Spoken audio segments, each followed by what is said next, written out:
Hello प्यारे प्यारे बच्चों, कैसे हैं आप सब। उम्मीद करती हूँ आप सभी लोग बहुत अच्छे होंगे, खुश होंगे और क्लास के लिए बहुत ज्यादा एक्साइटेड होंगे। तो बच्चों, आइए बिना देरी के शुरू करते हैं नई क्लास को, जिसमें हमारे पास है आज पाठ नंबर 18, जिसका नाम है कानूनों की समझ, अंडरस्टैंडिंग ऑफ द लॉज। तो बच्चों, आइए परिचय से पाठ को हम शुरू कर लेते हैं। तो परिचय, प्रस्तुत पाठ में आप कानूनों के बारे में जानेंगे कि कानून किस प्रकार बनाए जाते हैं और इन्हें कौन बनाता है। तो मतलब कानून किस प्रकार बनाए जाते हैं और इन्हें कौन बनाता है, ये सब हम इस पाठ में जानने वाले हैं। आइए शुरू कर लेते हैं पाठ को। तो आप कुछ कानूनों के बारे में अवश्य जानते होंगे। संभवतः आपको मताधिकार की उम्र सीमा और शादी की उम्र सीमा भी ज्ञात होगी। आपको संपत्ति खरीदने बेचने के कानून का भी पता होगा। आपको यह भी ज्ञात होगा कि कानून बनाने का दायित्व संसद का होता है। नए कानून किस प्रकार अस्तित्व में आते हैं, क्या ये कानून सभी पर लागू होते हैं। नागरिक के रूप में हमें ऐसी परिस्थितियों में क्या करना चाहिए। तो देखिए बच्चों, इसमें हम ये देख पा रहे हैं कि हमने पिछले अध्याय में पढ़ा है कि कुछ कानूनों के बारे में हमने पढ़ा है और हमने यह भी पढ़ा कि हमें मताधिकार 18 वर्ष या उससे ऊपर के वयस्क व्यक्तियों को मताधिकार का अधिकार है। और हमने पिछले पाठों में यह भी पढ़ा है कि जो शादी की उम्र है लड़कियों के लिए 18 वर्ष और लड़कों के लिए कितनी है, 21 वर्ष तक है। और हमने यह भी पढ़ा कि कानून बनाने का उत्तरदायित्व तो हमारे लिए, जो देश के लिए वेलफेयर के लिए कानून कौन बनाता है, तो संसद बनाती है और यह कानून सभी पर लागू होते हैं। ये हमने पिछली कक्षाओं में अच्छे से पढ़ा और समझा है। और किस प्रकार ये कानून अस्तित्व में आते हैं, क्या ये कानून सभी पर लागू होते हैं? जी हाँ, सभी पर लागू होते हैं। और हमें नागरिक के रूप में हम ऐसी परिस्थिति में क्या करना चाहिए, तो बच्चों इन सभी का जवाब हमें मिलने वाला है इस पाठ में आगे। तो देखिए, क्या कानून सब पर लागू होता है? Does the law apply to everyone? Yes. So कानून पर आधारित प्रजातंत्र में संविधान कानूनों को सब पर समान रूप से लागू करता है। प्रत्येक नागरिक को भारत के या उस लोकतांत्रिक देश के वो जो संसद ने कानून बनाया है उसे पालन करना ही होगा उसका। ठीक है। किसान, मजदूर, व्यापारी, उद्यमी, सरकारी अधिकारी, मंत्री से राष्ट्रपति तक सभी सभी कानूनों से बंधे हुए हैं। सबके अपने अपने दायरे हैं। एक सरकारी अधिकारी ने अपने 10 वर्ष की सजा पाए बेटे को देश से भगाकर कानून तोड़ा है। कोई मान लीजिए एक सरकारी व्यक्ति अधिकारी है और अपने 10 वर्ष की सजा काटने सजा 10 वर्ष की सजा पाए बेटे को देश से भगा दिया है उसने। यानी कि उसने कोई अपराध किया है, उसको 10 वर्ष का कारागार या सजा मिली है और उसने क्या किया, अपने बेटे को भगा दिया है देश से। तो क्या किया है उसने? उसने कानून का उल्लंघन किया है, अपराध किया है कानून तोड़कर। अतः वह भी अपराधी है। उसका बेटा तो अपराधी था ही, अब उसने क्योंकि भगा दिया है अपराधी को, इसलिए वह भी अपराधी की श्रेणी में आ जाएगा बच्चों। ठीक है। उसका अपराध सिद्ध होने पर उसे भी न्यायालय दंडित करेगा। ठीक है। हमारे विचार में उसके बेटे पर कोई दया नहीं की जानी चाहिए। जो उसने अपराध किया है उसकी सजा उसे अवश्य मिलनी चाहिए। कानूनन भारतीय लोकतंत्र में सत्य के मनमाने प्रयोग की कोई संभावना नहीं है। मतलब हमारे संविधान में हमें लिखा है और हमारे जो लोकतंत्र में सत्ता है उसके अंदर मनमाने जो शक्ति है उसके प्रयोग की कोई संभावना नहीं है। श्रीमती इंदिरा गांधी ने अपने चुनावों में भ्रष्ट तरीके अपनाने पर न्यायालय ने उसका चुनाव रद्द कर दिया था। श्रीमती इंदिरा गांधी ने जब चुनाव में भ्रष्ट तरीके अपनाए थे अपनी विजय प्राप्ति के लिए, तो क्या किया था? जो न्यायालय थी, न्यायालय ने चुनाव को रद्द कर दिया था। तो यह बच्चों, यह क्या है? लोकतंत्र की, प्रशासन की क्या है? खूबसूरती है। अतः भारत के संविधान में अनेक ऐसे प्रावधान रखे गए हैं जो कानून पर आधारित शासन स्थापित करने में क्या है? सहायक है। शासन को स्थापित करने में बच्चों ये जो प्रावधान है संविधान के अंदर, कानून पर आधारित शासन स्थापित करने में बहुत महत्वपूर्ण भूमिका निभाते हैं। इसीलिए हमारे संविधान ने यह व्यवस्था की है कि कानून की दृष्टि में सभी नागरिक एक समान हैं। देश के सभी नागरिकों पर कानून समान रूप से क्या होता है, प्रभावी होता है। कानून समान रूप से लागू होता है, ठीक है, बिना किसी भेदभाव के। और आप देख सकते हैं बच्चों, ये क्या है, हमारा संविधान है, ये हमारी कॉन्स्टिट्यूशन है। ये कानूनों के लिखित एक किताब है जिसके आधार पर पूरे भारतवर्ष का जो शासन है उसको चलाया जा रहा है। ठीक है बच्चों, आगे चलते हैं। कानून धर्म, जाति और लिंग के आधार पर कोई भेदभाव नहीं करता है। कानून के शासन से आशय उस शासन से लगाया जाता है जिसमें सभी कानून समस्त नागरिकों पर समान रूप से लागू होते हैं। मतलब जो कानून जो है वो धर्म, लिंग और जाति के बिना भेदभाव के हर व्यक्ति पर लागू होता है, भारत के सभी नागरिकों पर। अब कानून के शासन से आशय क्या है, मतलब क्या मतलब है कानून के शासन से? तो बच्चों उस शासन से लगाया जाता है कानून के शासन का मतलब आशय हम समझ सकते हैं जिसमें सभी कानून समस्त नागरिकों पर समान रूप से लागू होते हैं। सभी नियम, कानून, रूल जो होते हैं वो सभी नागरिकों पर एक समान तरीके से लागू होते हैं बिना किसी भेदभाव के। कानून से ऊपर ना मंत्री है और जिलाधिकारी से लेकर उद्योग तक, मुख्यमंत्री से लेकर प्रधानमंत्री और राष्ट्रपति तक सभी कानून का उल्लंघन करने पर दंड के समान अधिकारी होते हैं। कानून से ऊपर कोई भी नहीं है, सभी को कानून मानना पड़ेगा, चाहे प्रधानमंत्री हो, राष्ट्रपति हो, मुख्यमंत्री हो, जिला न्यायाधीश हो, न्यायालय से लेकर उद्योगपति से लेकर कोई भी हो, सबके लिए कानून क्या है, समान रूप से लागू किया जाता है। संविधान में स्पष्ट कर दिया गया है कि अपराध करने या कानून का उल्लंघन करने वाले को न्यायालय क्या करेगा, दंडित करेगा। उसका अपराध न्यायालय में सिद्ध हो जाना इसकी क्या है, एक शर्त है। अगर सिद्ध हो गया न्यायालय में उसका अपराध तो उसको दंड अवश्य मिलेगा। यदि अपराध सिद्ध नहीं हुआ है तो उसे बाइज्जत बरी भी कर दिया जाएगा। ठीक है, जैसे यहाँ पर लिखा है, अपराधी सिद्ध न होने पर न्यायालय उसे क्या कर देता है, मुक्त यानी कि आजाद कर देता है।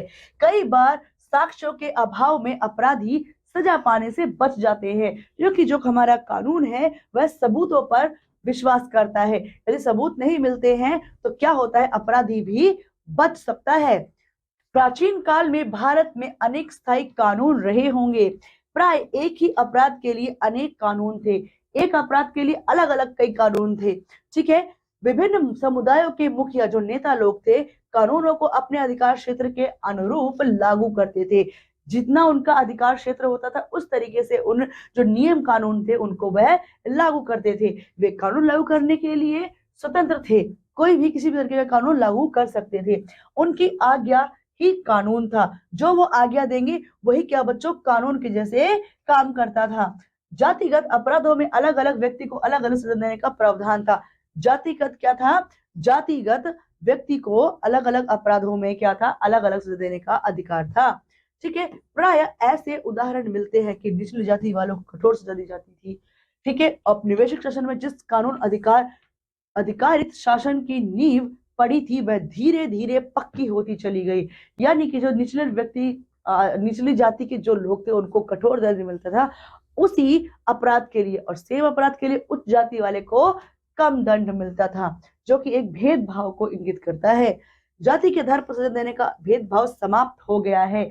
संसद ने इसको समाप्त करने में हमारी संविधान ने बहुत बड़ी भूमिका निभाई है।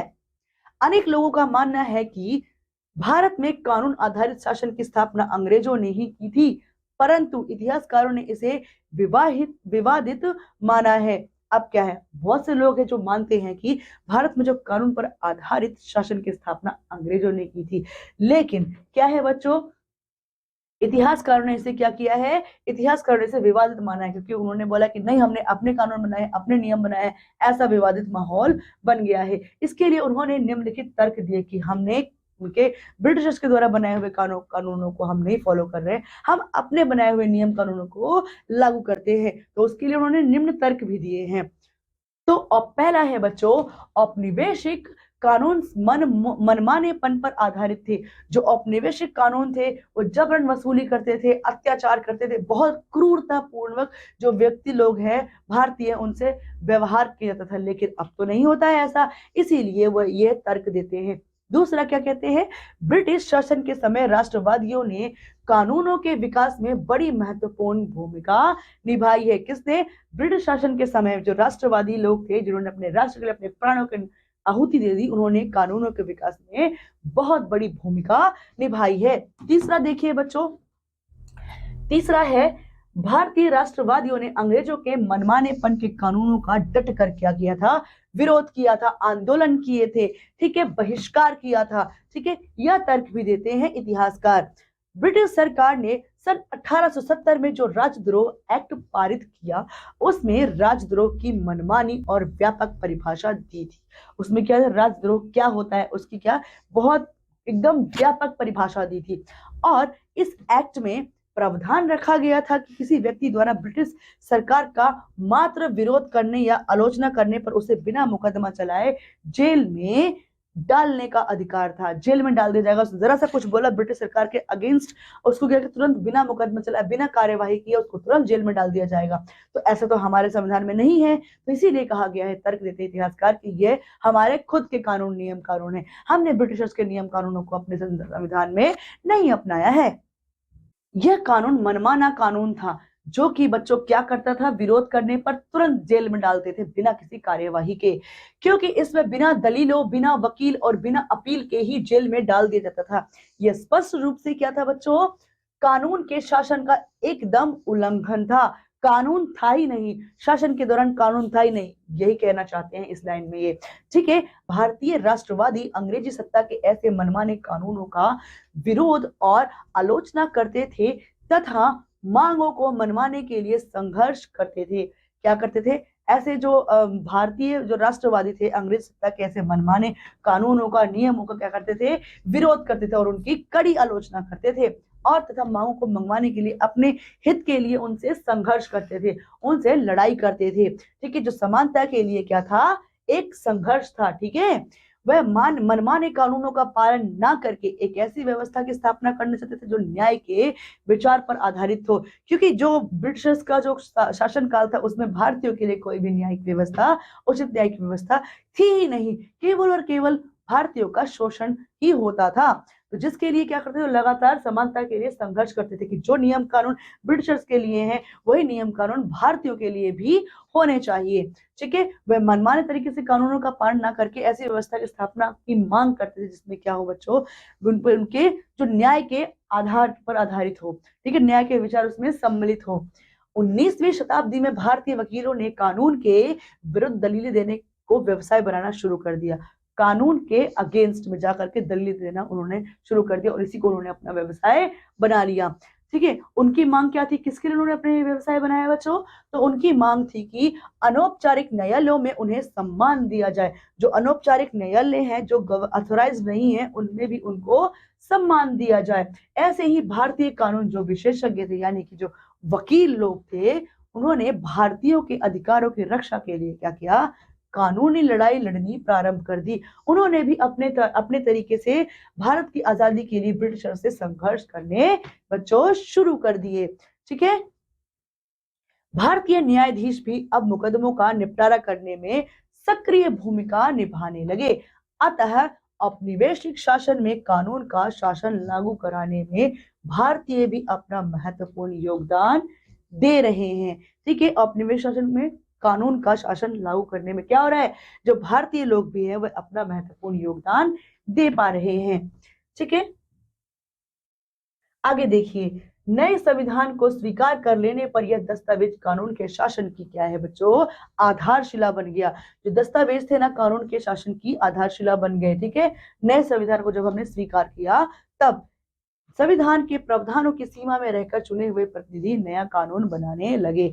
संविधान के प्रावधान जो उनके नियम कानून थे संविधान के अंदर, उनकी सीमा में रहकर, उनके दायरे को क्रॉस ना करके क्या हुआ बच्चों, चुने हुए प्रतिनिधि थे, जनप्रतिनिधि, वो नए नए कानून बनाने लगे, ठीक है, जिनको जन कल्याण के लिए हितकारी माना गया। उन्होंने अनुपयोगी पुराने कानूनों या तो समाप्त कर दिए या तो उसमें उचित सुधार कर उसे उपयोगी बना दिया। जो पुराने कानून थे उनमें या तो सुधार कर दिए हैं या तो जो खराब कानून थे जो भारत के लिए, भारतवासियों के लिए हितकारी नहीं था, उनको जड़ से हटा दिया है या उनको क्या कर दिया, सुधार कर दिया और लागू किया है। एज इट इज वैसे ही कानून लागू नहीं किए हैं। उदाहरण के लिए संसद में सन 2005 में हिंदू उत्तराधिकार कानून में संशोधन करके इसे क्या किया गया, इसे नया स्वरूप दिया गया।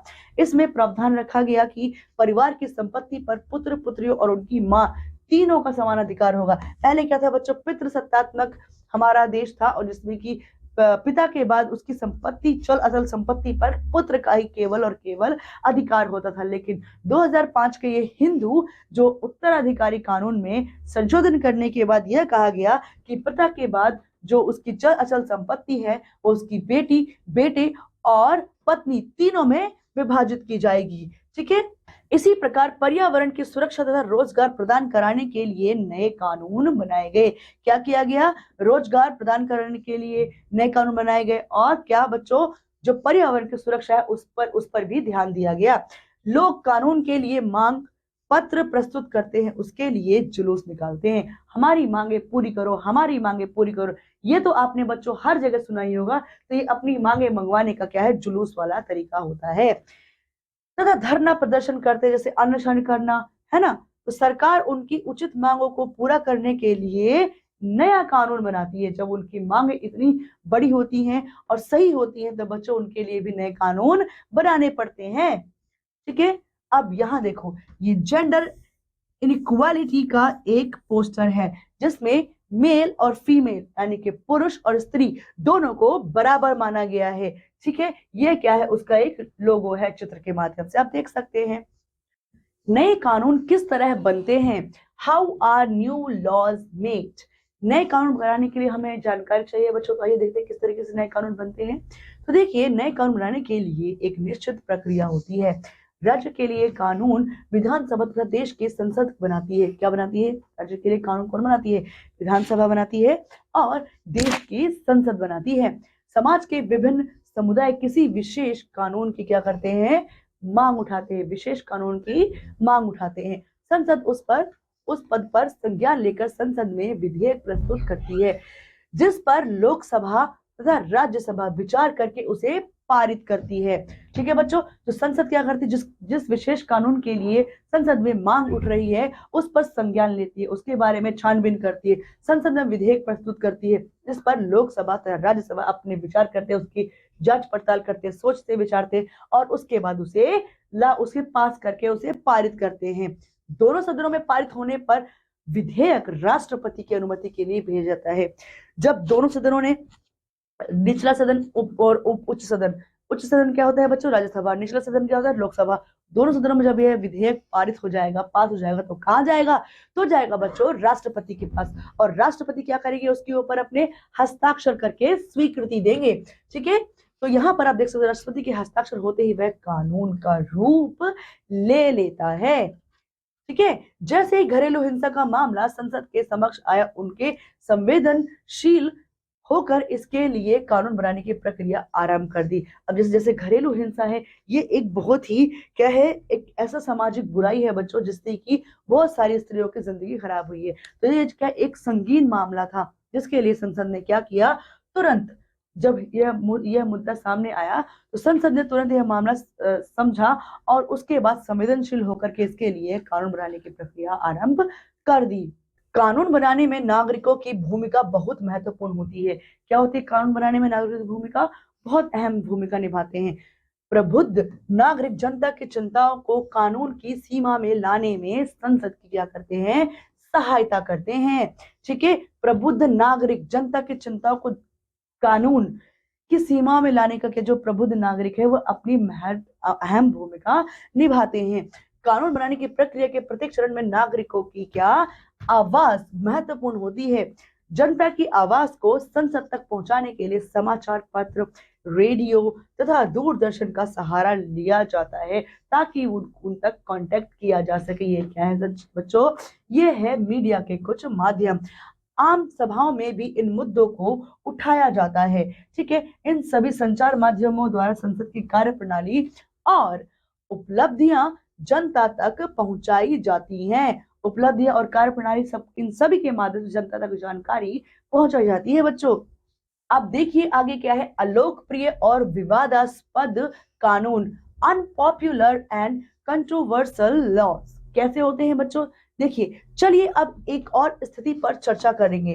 कई बार संसद कोई ऐसा कानून पारित कर देती है जो बहुत ही अलोकप्रिय और विवादास्पद होता है, जिससे जनता खुश नहीं होती है। ऐसा कानून संवैधानिक रूप से वैध होने के कारण कानूनन ठीक हो सकता है, कानून के तौर पर तो ठीक हो सकता है, फिर भी वह लोगों को पसंद नहीं आता क्योंकि उन्हें लगता है कि उसके पीछे नियत ठीक नहीं है। इसीलिए कई बार ऐसे कानून पारित किए जाते हैं जिनको आलोचनाओं का सामना करना पड़ता है बच्चों आम जनता से। ठीक है, क्योंकि उन्हें लगता है कि ये गलत नियत से बनाया गया कानून है, इसीलिए लोग उसकी आलोचना कर सकते हैं, उसके विरुद्ध जनसभाएं कर सकते हैं, समाचार पत्रों में लिख सकते हैं, चैनलों में रिपोर्ट भेज सकते हैं आदि। हमारे जैसे लोकतंत्र में जनता संसद द्वारा बनाए जाने वाले दमनकारी कानूनों के बारे में अपनी असहमति व्यक्त कर सकती है। मतलब क्या कर सकती है, अपनी जो सहमति है वो ना दे करके क्या कर सकती है, उसको दमनकारी कानूनों के बारे में क्या उसको स्टॉप कर सकती है। ठीक है, जब काफी लोग यह समझने लगते हैं कि गलत कानून पारित हो गया है तो संसद के ऊपर भी इस बात का दबाव पड़ता है कि उस कानून पर दोबारा विचार करें। जब बहुत ज्यादा अलोकप्रियता का सामना करना पड़ता है किसी कानून को, उसके ऊपर बहुत ज्यादा क्वेश्चन मार्क उठते हैं, तो संसद को भी ऊपर प्रेशर आ जाता है, उसके ऊपर भी दबाव बनता है कि वह उस कानून को एक बार फिर से उस कानून पर विचार करे, उसकी इंस्पेक्शन करे। ठीक है, उदाहरण हेतु नगर पालिका की सीमाओं के भीतर स्थान के प्रयोग संबंधित विभिन्न नगर पालिका कानूनों में पटरी पर दुकान लगाने अथवा फेरी लगाने वाले गैर कानूनी घोषित किया गया, जिसका विरोध बहुत ज्यादा हुआ है। तो ये इतना विरोध हुआ है कि ये स्पष्ट है कि सार्वजनिक स्थानों को साफ सुथरा और खुला रखने के लिए कुछ कानून आवश्यक है, तभी लोग सरलता से फुटपाथों पर चल पाएंगे। अगर भीड़ रहेगी, पटरी पर ऐसी मार्केट लगी रहेगी, सरलता से फुटपाथ पर चलना मुश्किल हो जाएगा। परंतु हम इस बात को भी अनदेखा नहीं कर सकते कि पटरी वाले और फेरी वाले किसी भी बड़े शहर में रहने वाले लाखों लोगों की आवश्यक चीजें एवं सेवाएं बहुत सस्ती कीमत पर तक कुशलता पूर्वक पहुंचाते हैं। यह क्या है, इस चीज ने बच्चों क्या किया, संसद को मजबूर किया दोबारा से पुनः विचार करने पर उस कानून में। क्योंकि बच्चों क्या था कि जो फेरी वाले होते हैं या लोकल जो रेडी पटरी वाले दुकान लगाते हैं, वो क्या करते हैं, हमें सस्ती कीमतों पर अच्छा सामान और हमें लोकल जगहों पर भी उपलब्ध हो जाता है। ठीक है, तो इसको भी हम नकार नहीं सकते हैं, इसी से उनकी आजीविका भी चलती है। दूसरा पॉइंट ये भी है, इसीलिए यदि कानून किसी एक समूह की तरफदारी तथा दूसरे समूह की अपेक्षा करता है तो उस पर विवाद खड़ा होगा। एक समुदाय खुश है, एक समुदाय खुश नहीं, तो उस पर विवाद तो खड़ा होगा ही ना, तथा टकराव की स्थिति उत्पन्न हो जाएगी। जिन लोगों का विचार है कि संबंधित कानून ठीक नहीं है, वे इस मुद्दे पर निर्णय के लिए अदालत में जा सकते और आवाज अपनी उठा सकते हैं, अपनी अभिव्यक्ति के अधिकार का इस्तेमाल करके अपने मन की बात इच्छा व्यक्त कर सकते हैं। अदालत सोचती है कि वह कानून संविधान के खिलाफ है तो उसमें संशोधन कर सकती है, जो संविधान के खिलाफ है उसमें संशोधन सरकार कर सकती है तथा उसे रद्द भी कर सकती है, जो कि लोकहित या संसद के हित में नहीं होता है। नागरिकों को इसी बात का ध्यान रखना चाहिए कि उनकी भूमिका क्या है, प्रतिनिधियों के चुनाव के साथ समाप्त नहीं होती है। इसके बाद हम समाचार पत्र तथा अन्य संचार माध्यमों के जरिए इस बात पर नजर रखते हैं कि हमारी संसद क्या कर रही है। ठीक है, यदि हमें लगे कि कार्य ठीक ढंग से नहीं कर रहे हैं, ठीक ढंग से कार्य नहीं कर रहे हैं, तो हमें उनकी आलोचना करते हैं। हमें ये अधिकार संसद नहीं दिया कि हम संसद की भी आलोचना कर सकते हैं यदि हमें लगता है कि वह कार्य ठीक से नहीं कर रही है। तो इस प्रकार हमें इस बात को सदैव ध्यान में रखना चाहिए कि लोगों की जितनी भागीदारी होगी तथा जितने उत्साह से वे जुड़ेंगे, उतना ही संसद को अपना कार्य उचित तरीके से करने में क्या होगा बच्चों, सहायता मिलेगी। जितना सहमति मिलेगी, जितनी सहायता मिलेगी, जितनी उस कानून को बनाने में, उस निर्णय को लेने में आलोचना का सामना नहीं करना पड़ेगा, उतना ही संसद अपना कार्य उचित तरीके से कर पाएगी। ठीक है, और उसके कार्य में लोगों की अधिक से अधिक सकारात्मक भागीदारी भी होनी चाहिए। बिना लोगों की भागीदारी के संसद भी अर्थहीन हो जाएगी। तो बच्चों यहाँ पर आप देख सकते हो किस तरीके से यह किसी भी कानून के प्रति क्या है, संतुष्ट नहीं होकर के उसके प्रति प्रोटेस्ट कर रहे हैं। ठीक है, जैसे कि यहाँ पर शिक्षा के लिए है। ठीक है, जब फीस बढ़ जाती है बच्चों तो स्टूडेंट्स लोग प्रोटेस्ट करते हैं, आंदोलन करते हैं, और यूनिवर्सिटीज के लिए जो कानून निकाला है संसद ने या किसी भी राज्य सरकार ने कि फीस बढ़ाई जाए, तो उसके प्रति क्या करते हैं, ये जो अविश्वास है वह दिखाते हैं और अपना गुस्सा इस तरीके से प्रकट करते हैं ताकि फीस का कानून जो बढ़ गई है उसको वापस लिया जाए। यहाँ आप देख सकते हैं ये भी क्या है, ये भी एक प्रोटेस्ट का ही तस्वीर है जिसमें इतने सारे लोग किसी एक कानून के विरुद्ध आवाज उठा रहे हैं। तो बच्चों आइए पाठ के बाद कुछ बिंदुओं को दोहरा लेते हैं। किसान, मजदूर, व्यापारी, उद्यमी, सरकारी अधिकारी, मंत्री से राष्ट्रपति तक सभी क्या है, ये सभी लोग बच्चों संविधान के कानून से बंधे हुए हैं। कानून धर्म, जाति और लिंग के आधार पर कोई भेदभाव नहीं करता है। ब्रिटिश सरकार ने सन 1870 में जो राजद्रोह एक्ट पारित किया उसमें राजद्रोह की मनमानी और व्यापक परिभाषा दी थी। क्या क्या था, जब ब्रिटिश सरकार ने 1870 में एक राजद्रोह एक्ट पारित किया था उसमें राजद्रोह की मनमानी और व्यापक परिभाषा दी थी कि किस तरीके से राजद्रोह किया, सरकार की बात नहीं मानी इसीलिए ये हुआ वो हुआ, ऐसे एक्सप्लेनेशन दिया था। राज्य के लिए कानून विधानसभा तथा देश की संसद बनाती है। राज्य के लिए कानून हो गया, कानून कौन बनाती है, विधानसभा, तथा देश की संसद बनाती है। राज्य के लिए कानून विधानसभा तथा देश की संसद दोनों मिल करके बनाती है। ठीक है, कानून बनाने में नागरिकों की भूमिका बहुत महत्वपूर्ण होती है। यदि उन्होंने प्रोटेस्ट कर दिया तो जब ज्यादा प्रोटेस्ट होता है तो संसद को उस कानून पर क्या करना पड़ता है, पुनः विचार करना पड़ता है। इसीलिए लोगों की भागीदारी अत्यंत प्रभाव डालती है। तो बच्चों ये था हमारा प्यारा सा चैप्टर जिसके अंदर आपने सभी चीजों के बारे में, अधिकार, लोकतांत्रिक अधिकारों के बारे में अच्छे से समझा है। तो बच्चों इस कक्षा में इतना ही। अब मैं आपसे अगली कक्षा में मिलती हूँ, तब तक के लिए बच्चों पढ़ते रहिए, खुश रहिए, धन्यवाद।